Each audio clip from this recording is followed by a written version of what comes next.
Hi, in this super quick recap video, I'm going to remind you how to play a fretted note. Just a few things before we get started practically with a guitar. The first thing is your thumb needs to be on the back of the guitar's neck like this. Next, make sure that when you are fretting your note, your finger is just behind the line of metal that we call the fret wire.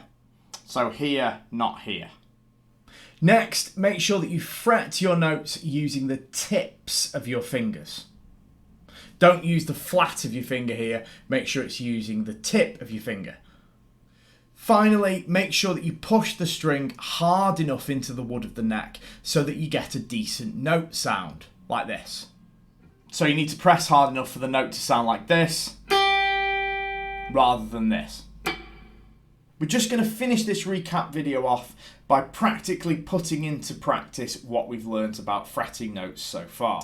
I'm going to use fret 3 on the high E as my example note here, but you could play any string on any fret, and the fundamental principles, the things that we've been through so far in this video, would still be applicable. Doesn't matter whether you're playing fret 1 or whether you're playing fret 21. So I'm going to put my thumbs up on the back of the guitar's neck, and it's going to be roughly in the middle of the back of the guitar's neck. I'm not going to have it across the top like this or at the bottom like this. Then I'm going to take my first finger and I'm going to place it on top of the ears string in fret number 3.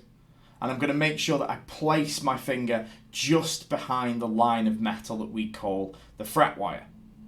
I'm going to press the tip of my finger into the string on that fret. And then finally, I'm going to play the string using my guitar pick, like this. I'm pressing hard enough to get a decent note sound, but not so hard that I hurt my finger. It will feel a little awkward doing this at first, and the string will leave a little line in the skin on the end of your finger. But over time, this will hurt less and less as the skin on the end of your fingers gets a little bit tougher.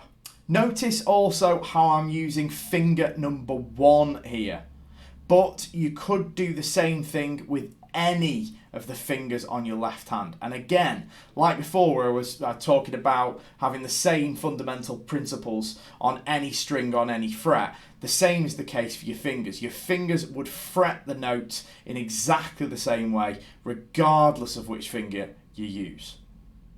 And that's it. See you again soon.